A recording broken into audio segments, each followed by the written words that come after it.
Start with the sign of Sagittarius. And hello, Saggies. Hello, my fellow Saggies. I am actually a Capricorn, with Capricorn rising in Western astrology, but a Sagittarius with Sagittarius rising in Eastern astrology. And so I feel a great deal of simpatico. I feel very close to you, Saggies. So a lot of the emphasis in the month is going to be on the fourth house. That's the home. There's been some emphasis there. And this really started back around the 6th of March when the new moon was in Pisces, conjoined Neptune in Pisces. And you felt that. I'm sure you felt this emphasis in the home over the month of March. There's also Neptune that was conjoined the new moon, as I mentioned, but also Mercury has retrograded in the sign of Pisces and has been in Pisces all month and will be in Pisces or retrograde until the 28th.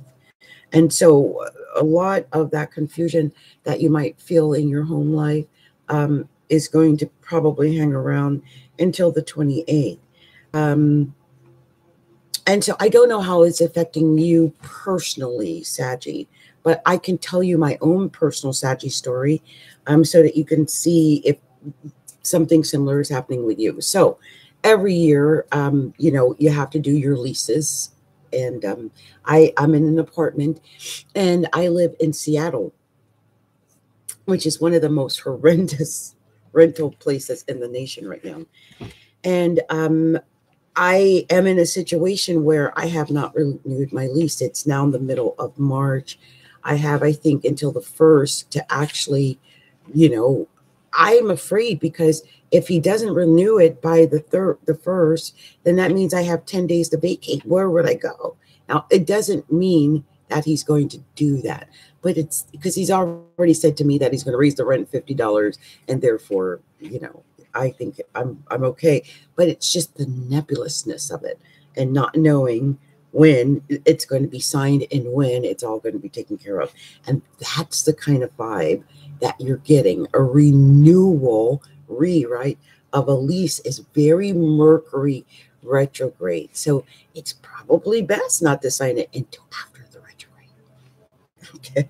And I would suggest that for anyone who's got something serious like, a lease signing or anything to do with their home that could affect their home in a serious way. Do it after the 28th. Also, there's some emphasis in your 5th house because of Chiron going into Aries. That's been a big deal for a lot. And that's your 5th house of children, romance, dating, fun, all those joyful activities, gambling, taking risks, even your own entrepreneurial business, if you're a business owner, all of those can be affected when Chiron is in Aries because it's saying you've got to heal that.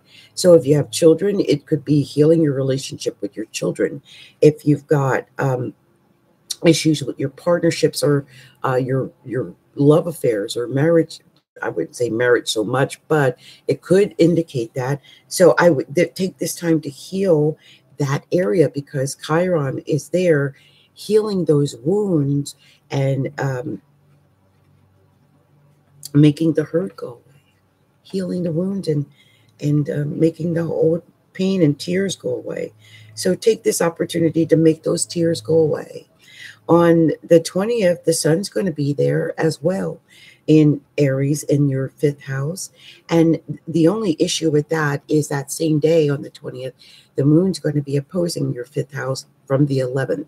So there could be some issues with your friends or your associates or groups and organizations you belong to, maybe somehow affecting your love life or your children in some way, or perhaps you'll do something with your children or they'll somehow mix or not mix. But just be aware that that day that this occurs is on the 20th of March. It is a full moon.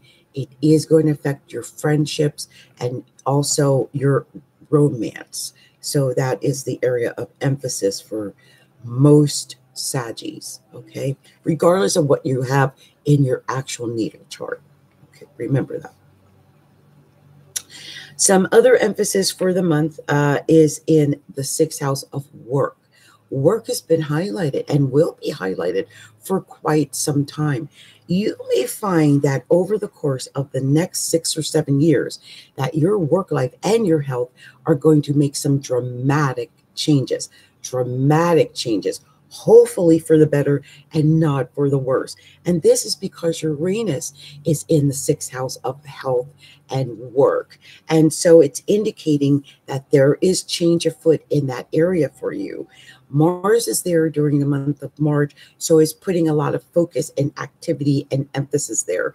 So I would think that during March that you have been focusing more on your work than you might have been prior to March. Okay, you guys. Well, this has been my reading for you, Saggies, and may the force be with you. And also, I hope that that full moon on the 20th does something good. Hopefully, I mean, maybe you'll have a spark of some kind in your online activities or your presence or friendships that you make online. So good luck with that, Sag.